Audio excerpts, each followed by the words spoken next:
To all the cars I've loved before, Listenerland, you have found the best car podcast you've never heard about. But you know what? I'm going to have to get with my partner in crime here because that's really not, I don't know if that's so appropriate.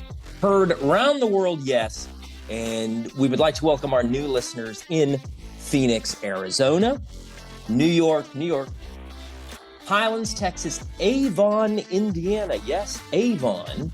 I wonder if that has anything to do with the old cosmetics company. No, Avon, Indiana, Washington, D.C., Henderson, Nevada. If you're in any of these places, feel free to drop a line, hit us through any of the communique links that our good co-host Doug has set up over time. Henderson, Nevada. This might be my personal favorite. Mississauga, Ontario popped up on our map by way of the analytics. Mississauga, Ontario. I hope I'm not massacring. You did a great job. Yeah, I did a great job massacring it. It is my favorite city to say now. Maybe my favorite city where we're heard. And Iceland popped up on the map. I think Iceland is new. Sweden had been around for a bit. If you're an old Volvo mechanic who wants to get on the show, please, in Sweden, let us know. It's easy. Email. Or a Saab mechanic. Yeah, we're trying to get somebody on the show who's a huge Saab person. I don't know where we are on that, but we're always prospecting for guests.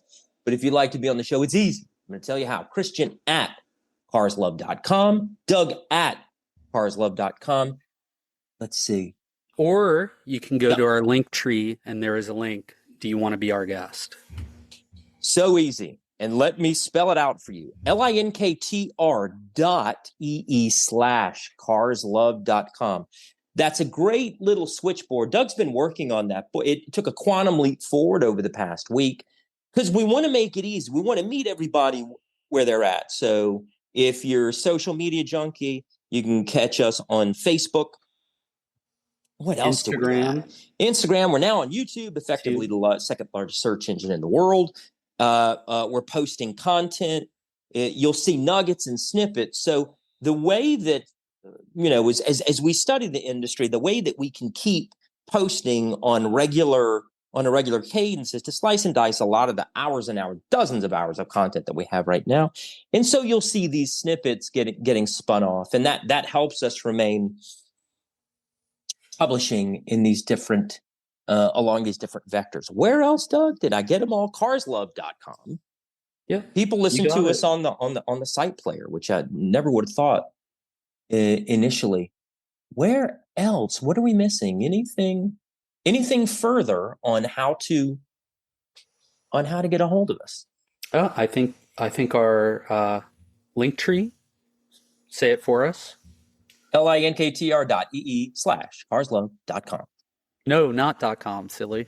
Oh, yeah. Sorry. I said it wrong. Get rid of the .com. linktr.ee/carslove. New spot on the show. Well, okay, I'm going to call it. Remember the old You've Got Mail? You remember the old You've Got Mail? That poor fella just passed away, who actually was the voice of that. I'm going to get his name by the end of the show. We'll toss that in. But instead of You've Got Mail, how about We Got Notice? We got notice. Getting a little street cred by a trade rag called Feed Spot. This piece was called The Best Car Podcast on the Planet, to which you might say, what planet? But that's Earth. We're not at Mars yet. By the way, it takes 6 months to get there. They don't tell you that. They don't tell you that when you're booking it on Expedia. So we were number 37 out of 70, all right? Which puts us right in the middle of the pack, middle of the bell curve, So, yeah, this is good. This is good information getting noticed. So again, the downloads have really amplified. Now I throw a little kudos to my partner. The continual nuggetizing of our content and spitting it off we're really seeing that in the numbers. So thanks for doing that. Yeah. And what do you think about this show? It's a great way to, if somebody doesn't have 30 minutes or 45 minutes, it's a great way for them to scroll through, find something that might be, especially something funny. That's what we're pulling those sound bites that are funny or interesting, and it will get somebody's attention, and hopefully they'll listen to the whole episode when they get time. Yeah. And maybe the 24 media consultants that we just hired are starting to pay off. So anything else on the best podcast on the planet piece? Any thoughts around that? No, we're just going to keep podcasting and keep listening. The one Hopefully thing keep we'd getting ask, noticed. yeah, the one thing we'd ask is give us a review if you can on Apple Podcasts. If you can't, pick your podcast site of choice, or send us a note. Tell us what you think. If you have a friend who wants to be on the podcast or who you think would be great on the podcast, let us know. If there's a couple, husband and wife, father-son, father-daughter, mother-daughter, uh, son and Third cousin, grandfather. fourth cousin, fifth cousin, sixth cousin. Well, You're yeah, all welcome. cousin once removed. Yeah, we'd love to have groups. We've had some great interviews in the last several weeks. There's so many I can't even begin to talk about. Some with automotive tech college that I learned about from PBS NewsHour. Yeah, So can't wait to get those out. But that I think takes us to today. Yeah, almost. Let me say one thing real quick. Doug is a segue machine. Beautifully stated. Let's pick that up off the floor, dust it off. And I want to offer to the listening audience here, listener land, we're starting to get reviews on Apple Podcasts. So, and I didn't think we would get that so quickly. Some kind words. A lot of them say for Christian to lay off the coffee. I don't even know what they mean, but hey, please let us know. Always feel free to email us, but give us a review, especially if you have kind words. And yeah, I will hand the baton back to Doug, because I think we have a great guest today. Yeah. Thank you, Christian. Yeah. So our guest today comes to us via another guest, Guinevere, who is on a upcoming episode or future or previous episode, depending on when you're listening to this one. And we're going to talk all about air-cooled cars today, specifically Volkswagens, where our guest, Dave, I'm going to let Dave introduce himself. That's where he started, and it's a love of his through today. And there's a lot of tie-ins to his personal life and how he's given back. But Dave, if you want to introduce yourself. Thanks, Doug. Thanks, Christian. My name's Dave. I am a lifelong air-cooled enthusiast and have owned multiple air-cooled Volkswagens throughout my existence, and currently involved with a co-founder of a club in the Connecticut area called Small Car Company, which is a little bit different from a lot of clubs. And I'd like to say that the minute we have dues and minutes and Robert's rules of parliamentary procedure is when I quit. So we've grown organically. It's as I said, it's enthusiasts. You see someone on the road driving a vintage Porsche or 911 or a 356, 914, or a Volkswagen, a bus, a Beetle, a Carmen Ghia. You all begin to get to recognize each other and get to know each other. And 11 years ago, a neighbor of mine who was also an air-cooled guy named Tom, we said, hey, look, we've got a couple of names that people we know. Let's get together for breakfast. Let's get together on a Saturday or a Sunday. Just go for a drive. Just hang out. Just talk cars. Well, one thing led to another.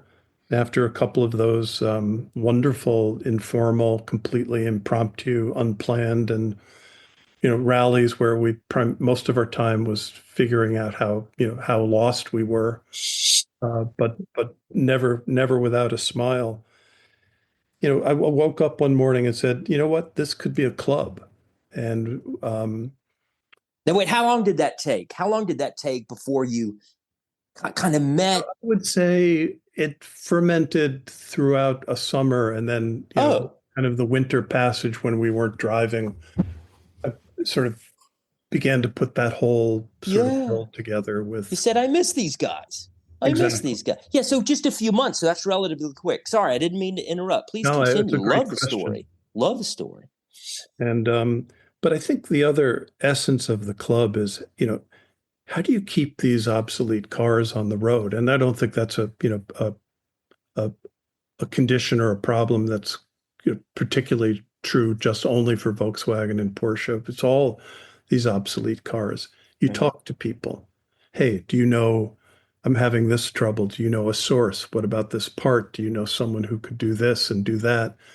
So the club was more than just let's get together and drive or admire these cars. It was a support system for keeping cars on the road. And then, you know, deep friendships really would develop along the way. And we were always a kind of family oriented, wives, kids. And Love that. so the whole path of having a club that, yes, it centered on a mutual interest, but it was really more about friendship and camaraderie in the end. And that was, we just had our 11th anniversary, and we've been doing an annual show, which is kind of an all air cooled gathering. We've had everything from Isettas and uh, Crosby's, amazing, some of them very rare cars come from miles away, and we gather at Veterans Green in downtown Westport, Connecticut, and celebrate all things air cooled once a year. I love it. Okay, so 11 years you've been doing that. And is this kind of an annual show that Yeah, you do, or do you meet? the show is annual, but throughout the year we're Got doing it. rallies, drives, and other charitable events, which have Dig it. been a focus of the club now for about 7 or 8 years. Got it. Got it.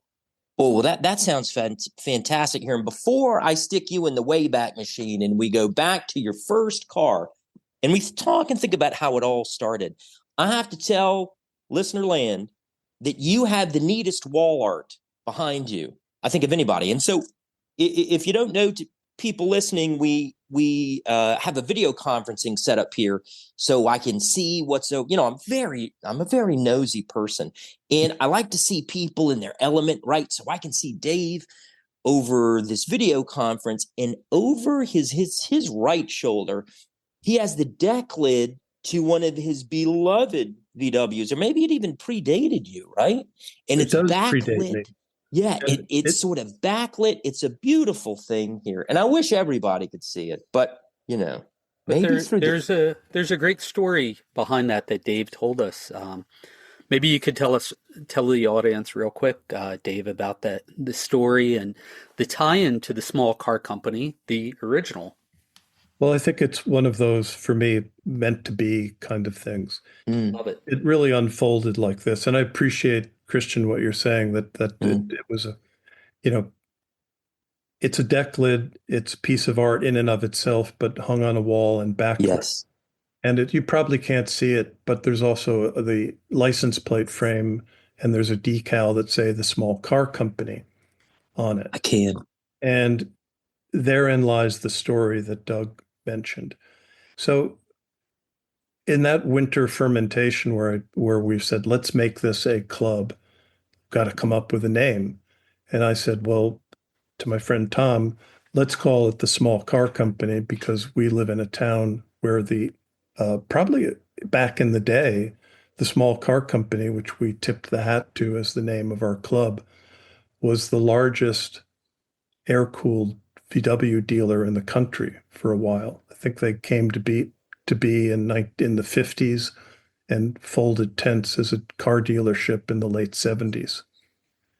And one thing led to another when we decided to have our first car show at probably our second year of existence as a club. We contacted the property owner who was renting the space that the back in the day dealership, the small car company, that was their original headquarters, their dealership. It was the property was owned by a restoration shop, local restoration shop. They said, "Hey, great, you can use my parking lot, you can use my showroom, you can set up coffee, you can do whatever you want." And it was a really fun event. We had a great turnout. And I was just saying to Doug that at some point during the show, when we had about 50 cars, I looked around and said, my goodness, this is more air-cooled cars on this parking lot today than there have been for years. Yeah. At the end of the show, we were cleaning up, and the fellow who had lent us the space came out from the back. He said, I knew I could find this. I've been meaning to look for it. Someone said it was under the pile of trash. And, he came out and he was holding this deck lid, and it had the small car company decal and license plate on it. Oh, And he said, here, perfect. it's yours. Oh, man. So it was a fun affirmation of what was beginning to happen, and obviously something that didn't become a light fixture and office order right away. It went to the corner of my garage for about 8 years. Right. It went from the corner of their garage to the corner of your garage, and then I'm sure years later. And okay, Doug wants to strangle me because he wants to go on to the talk through.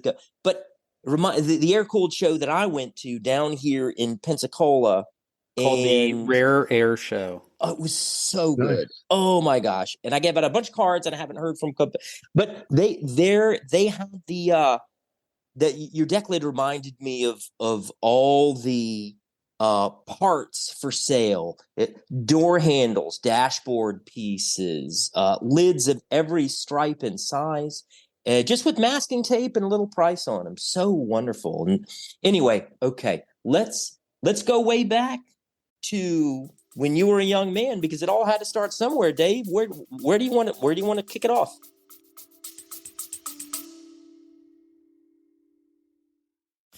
Hi, this is Christian with To All the Cars I've Loved Before, your authoritative podcast on automotive nostalgia. Hey, have you ever thought to yourself, I love this show so much, I wish it would come out weekly instead of bi-weekly? Well, guess what? You asked, we answered. Henceforth, that means from now on, you're going to get a piping hot new episode of To All the Cars I've Loved Before, weekly instead of bi-weekly. How do you like that? We will see you on your mobile telephone streaming device of choice weekly from now on.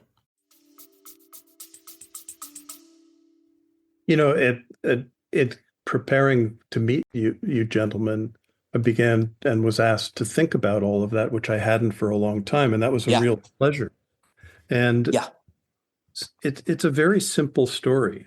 When I was in middle school, probably 7th or 8th grade in Connecticut, and coming from a family that had a Chevy and my neighbor had a Ford, there were very few foreign cars around.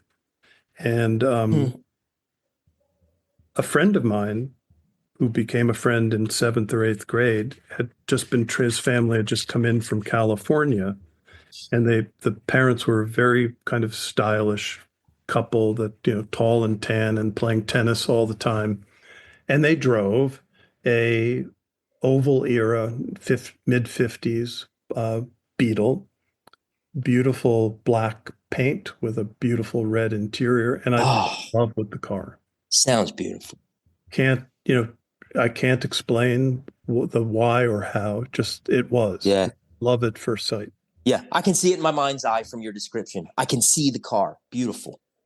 Iconic. Yeah. And, as I got a little bit older and finished high school, went on to college in Massachusetts, I was in need of a car to begin to commute and take on my first serious summer job. And I went to the small car company in Connecticut, in Westport, to look for a used car, and found the perfect candidate, which was a 1969 VW Beetle in reasonable shape, reasonable price. And as I was about to test drive it, the salesman said, and by the way, this was owned by a Connecticut Tech student, Norwalk Tech student in the next town, who knew a little something about hot rodding Volkswagens.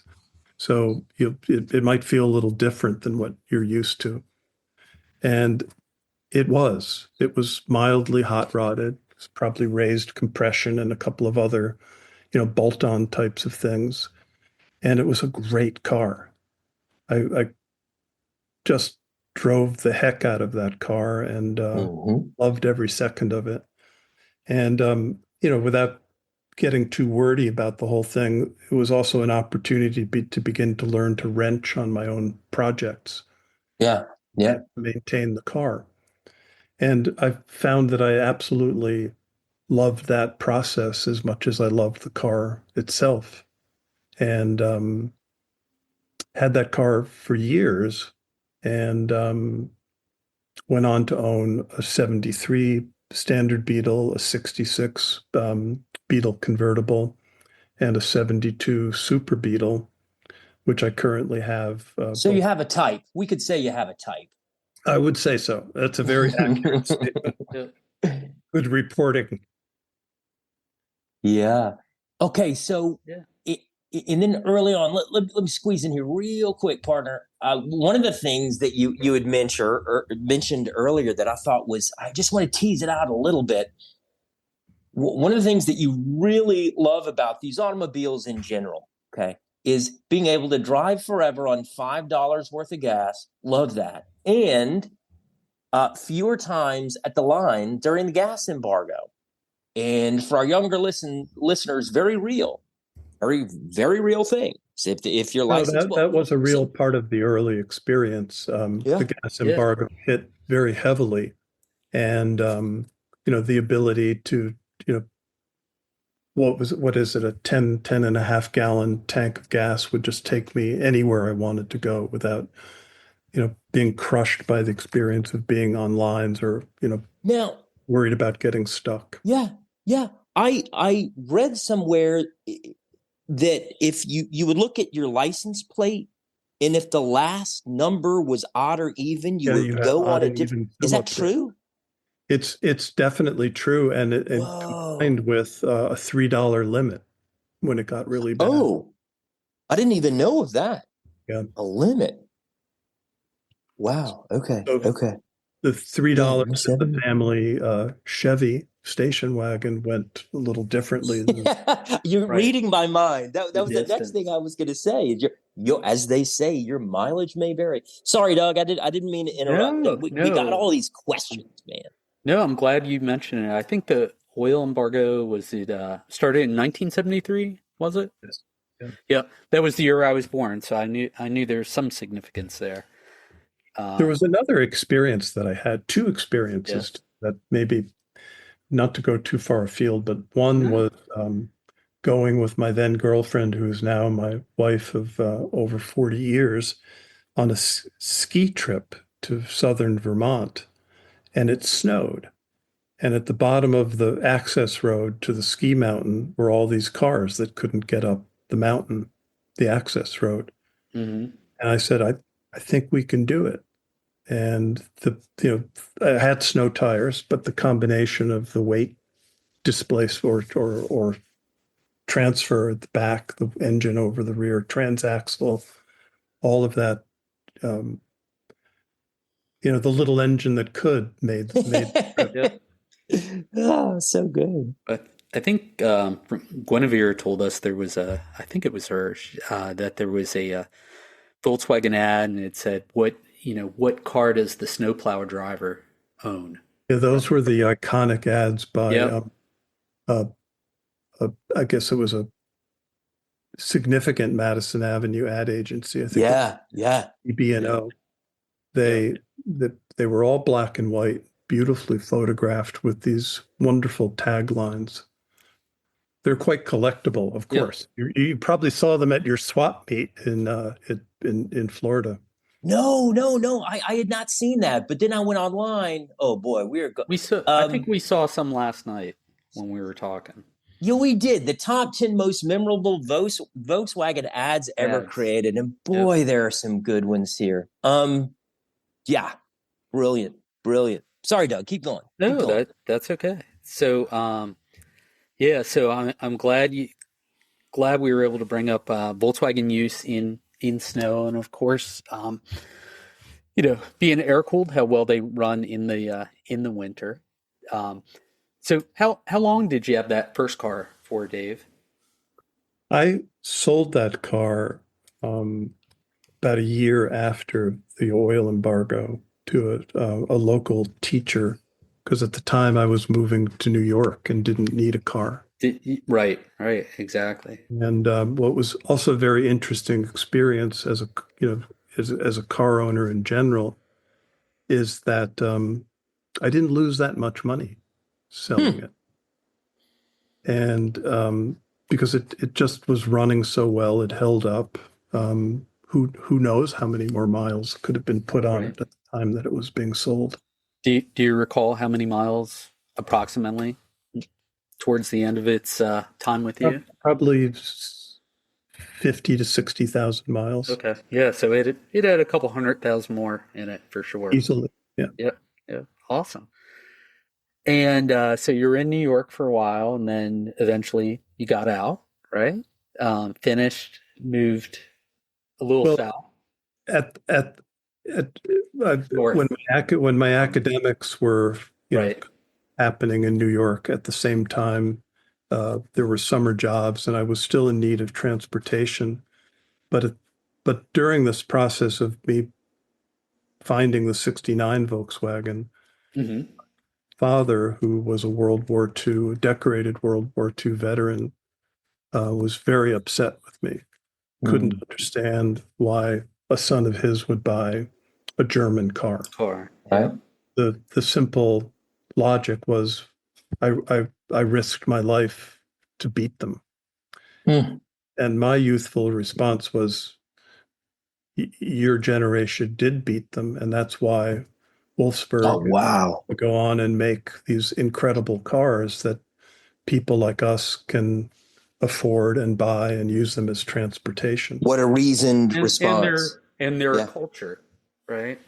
Well, at that time, the culture thing wasn't as big to me as the transportation thing. I think it was beginning to grow, certainly. And so, long story short, my father's '57 Chevy wagon broke down, and he said, "Could I borrow a car?" And he did. And that was the longest conversation we had for about 2 months. "Can I borrow your car?" Sure. And that weekend, he went down to the small car company and bought a brand new 73 Volkswagen. Man. Wow. It just took a weekend. A convert. Yeah. I was about to think of how contrapunctual your small car was next to what he was driving, the big lanyards of the 50s. Couldn't be more different. Couldn't be more different. Well, and I think he understood it because, as someone who, as a veteran and someone who had been in Europe and probably driven a Jeep, totally, a small maneuverable vehicle, and also someone who understood what it cost to make a wage and pay for gasoline, it wasn't an easy conversion. I mean, it was an easy conversion, wasn't. Right. And there he was. So roll the camera forward. I didn't need a car for a long time. He had that car. He let me borrow it. He was very generous with it when I needed it. And when he passed away, my mother said, "Should I sell the Volkswagen? It's running quite well." And I was at that point taking care of it. And I said, "Yeah, you should sell it if you want to, use the money for something else." And that weekend when I saw her, she handed me an envelope and it had the title to the car in it. Oh, man. Love it. How long did your dad have that car? Oh, my goodness. I would say about 10 years. Okay. Nice. So my mother just said, "Look, you took good care of that car for your father, and I can't sell it. Why don't you take it?" And it became my daily driver. It wasn't to me, I mean, I cherished it and I took good care of it and all those things you do with a beloved vehicle, but it was my driver. And my wife and I, when we were married, that was our honeymoon getaway car. I think there's a photo album somewhere with a just married painted Oh, back. gotta dig up that picture. Is there any way you could dig up that picture? Yeah, I'll put that all We together. gotta see it, Okay. man. We Thank you. gotta see it. Yeah, love to see it. Oh my gosh, Dave, all these memories. And oh, I did not want to interrupt you. When you first mentioned in preparing for the show, we get this with a lot of guests that coming on the show, in talking about these things, few people have used the word cathartic, healing, makes Right. me think of things I hadn't thought before, made me smile, made me text my dad, a parent, a brother or sister, in fact check. Hey, where'd this car come from? Was it a Catalina? Was it that? So it's Right. really we get that a lot. It's one of the very happy things for the show. And Doug always says from the word go, Doug's big thing about the show was family, family, family. It's amazing how much fleshy people come around these metal machines, and you can't really It talk really about is. these machines. Yeah. And that's why I think we serve well by being we're really a podcast about nostalgia, talking about people. In fact, the branding of the show ended up being the right thing, but I originally wanted to call the podcast First Car, Second Car, Third Car. And Doug, being the marketing genius that he is, he said, that's the dumbest name ever. I just bought carslove.com. And this was low these many. However, but okay, we got to move on. We got to move on. I want to talk about, Dave, something that you had mentioned. You're obviously very thoughtful in all about community with your club that you started, but could you tell us a little about Mentors and Motors? Be glad to. Mentors and Motors came about in 2017, where I was sitting with my founding partner Tom, and we said, we're doing these shows, we're doing rallies, we have people from all really spectrums. I mean, there were some at a show that year. I think we had two Rod Emery Porsches, which you're talking about probably cars that cost $1 million. Golly. And all very exciting and very heady, but we're beginning to recognize that the people we knew running the restoration shops, and primarily, we hadn't really begun to focus on dealers yet, but we would go on to. Everyone was saying, I can't find skilled people. My head mechanic he's about to retire. And talking to the people in our club, other clubs, people were saying, hey, that guy who used to be able to do the valve job on my flat six Porsche engine, he just retired. What am I going to do? So I started really thinking about this incredible talent pool of kids in the state, just locally, really, in the state of Connecticut, who are studying to be auto techs, and wondering out loud, what percentage of these kids would be interested in being trained or getting interested in general in restoration, just the way we did, helping someone fix a car, or inheriting a car, or buying a used car. Yeah. So, in that, out of necessity, a lot of people learned to fix things that dealers didn't want to fix, and they found themselves being self-educated as restorers. And through a process of research, and then just sort of meeting people, was able to meet probably the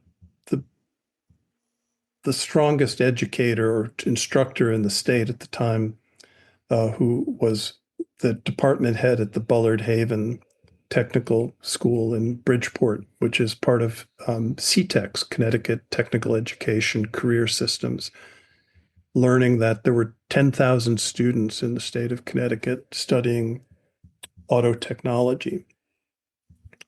And this person, this head of this department, liked the idea of reaching out to these kids and opening up doors for them, and realizing that a lot of the problems they were having with inner city and kids of limited means is they had never been told hey, you have a green light to go and make your way in the world and meet people and Yeah.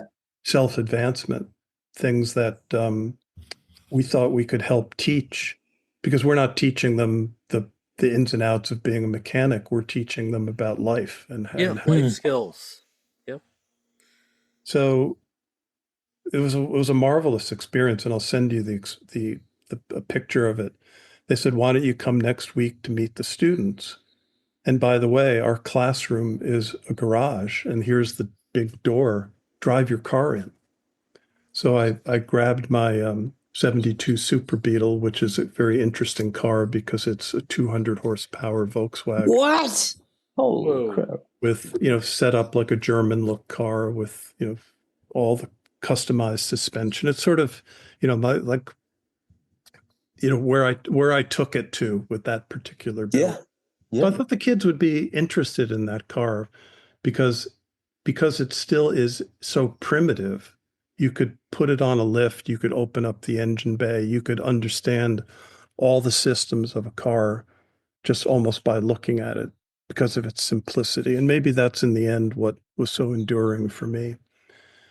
But it was just a fantastic day. Ended up spending, what was scheduled as a 45-minute set appointment ended up being a couple of hours, kids hanging after school.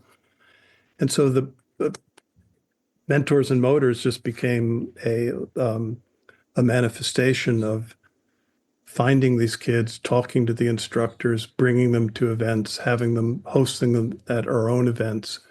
And just one little anecdote: Mhm. we had an event last summer at the Malcolm Prey Foundation in Bedford, New York. Lily Prey and her father was um, Malcolm Prey was a Volkswagen and Porsche dealer in Greenwich, and they have a car museum, and they're all about education.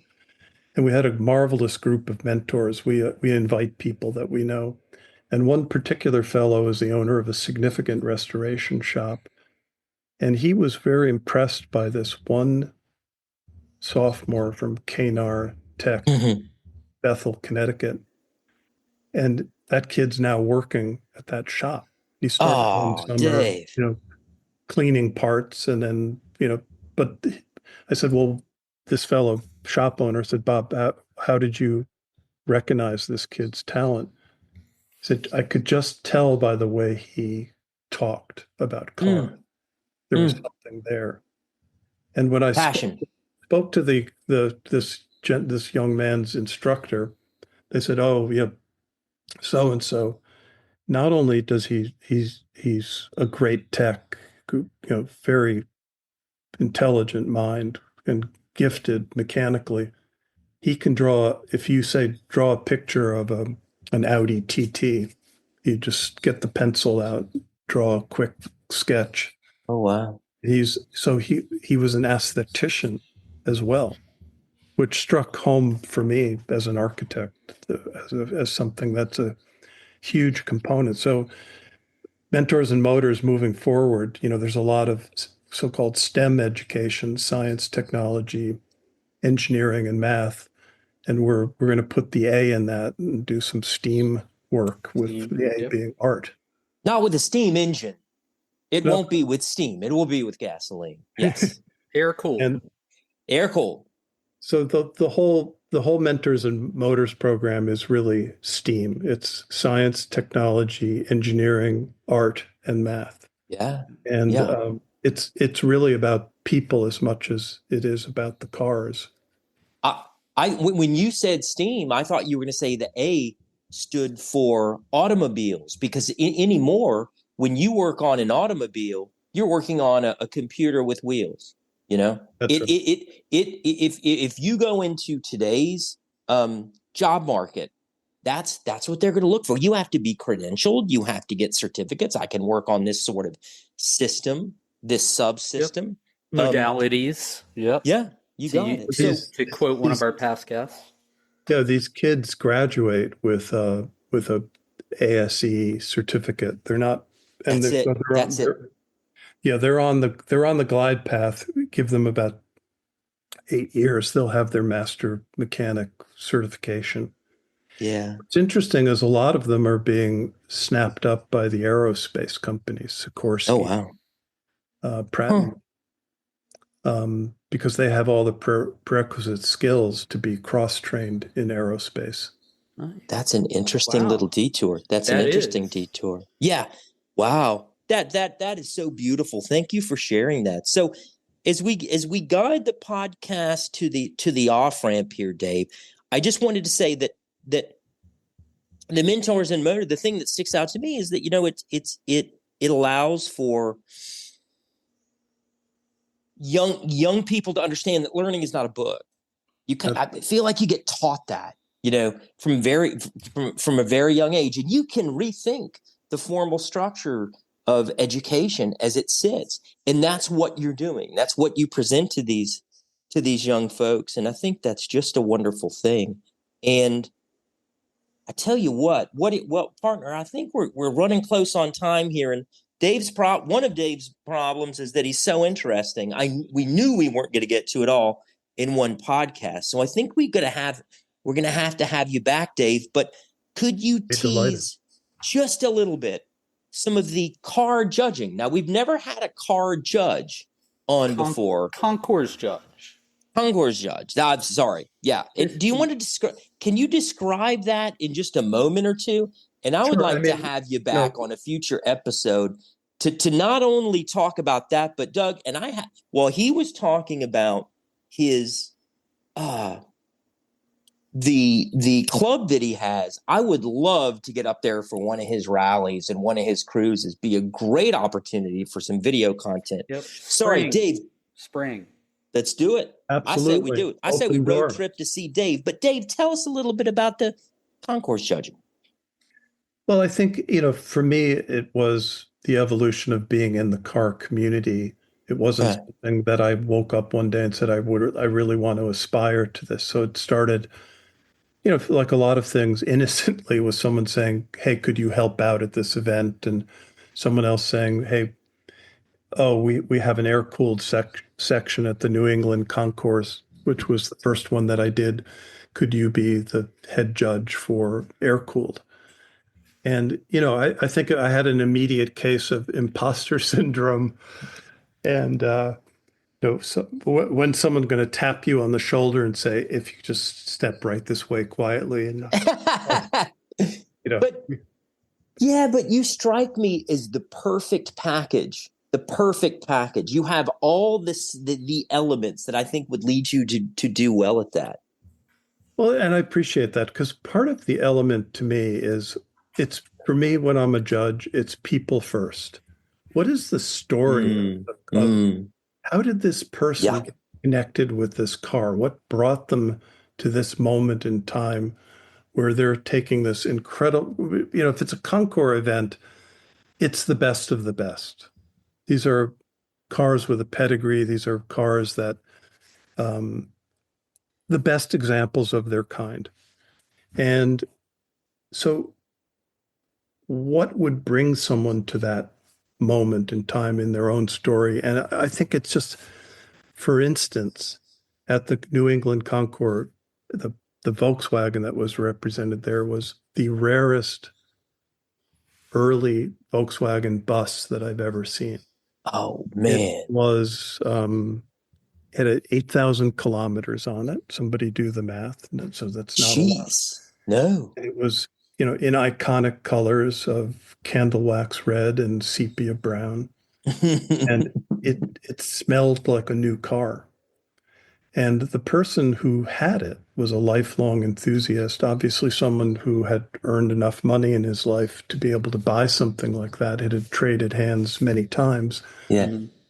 And there's a somewhat cynical moment where you think, oh, I'm just going to be hearing a rich person, tell me about an asset. But what I heard from that person as they showed me, let's say, the owner's manual, was almost like a child speaking about something that their most precious possession. Wow. That's a neat. I love it. That's a really neat. So let's leave it right there, and we can pick that up next time.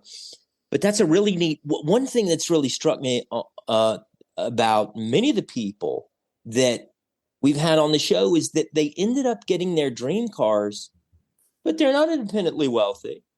They had a dream, they had a vision, they stuck to it. They said, I'm going to put this amount of money away every paycheck, or I'm going to start a hobby, side hustle. I'm going to put all of that money in a bank account, and doggone it, when it gets to where it needs to be, I'm going to break that piggy bank and go buy my dream, Absolutely. And that's inspiring too, because it shows the vision, dedication, hard work, and sticking to something. I mean, all things that will get you there. Well, Dave, it was such a pleasure to meet you. Thank you for making time. Pleasure meeting you both too. Thank you, Dave. And sharing some of your stories and time with us. I had a blast. If I look at as you're talking, I'm looking at a computer screen at the show script. I'm looking at the stopwatch off to the side. I'm chatting Doug off to the side. I'm taking notes. And if you look at how much ground we covered in which really we just kind of walked through your life. It was a delight. I just want to thank you for sharing a bit of your space with us. Thank you so much, gentlemen. This was a real pleasure. Thank you. Pleasure We will ours. have you back. We will have you back. So what do you think, partner? Is that is about time to head down the off ramp and guide this car into the cinder block garage? I think so, but I do have one last question for Dave. It's okay if he doesn't know the answer. How many Volkswagens have you owned? And owned as in current, even ones you own today into the count. And including the two I own today, Yes.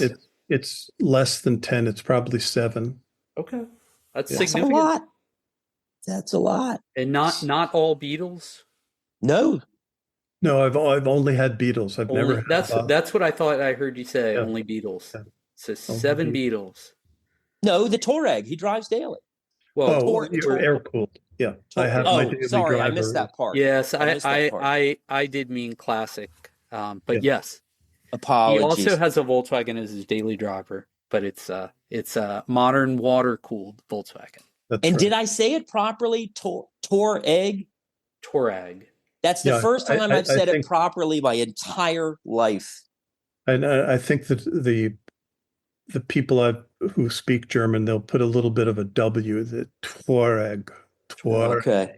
Oh boy, you're making my life hard, Dave. You're making my life hard. I've never said it properly, so I'm making my own life hard, Dave, showing my own ignorance. We got to stop while we're ahead, buddy. But again, it was a pleasure. And you have just heard the high-revving, low-mileage, late model heard around the world authoritative podcast on automotive nostalgia. He is Doug at carslove.com. I am Christian at carslove.com. He was Dave. Everybody clap. Please follow the show. Tell a friend. Download. Email us. Hit up the Linktree, linktr.ee/carsloved. And you'll find, that's our digital switchboard. You'll find all our presences there. Hit us up the way you need or contact us the old-fashioned way. I even have a phone number, and you can catch me there. So we will see you at our next local car show or rally. We're always in the neighborhood. Thank you for listening. Keep the rubber side down, and we will see you next week.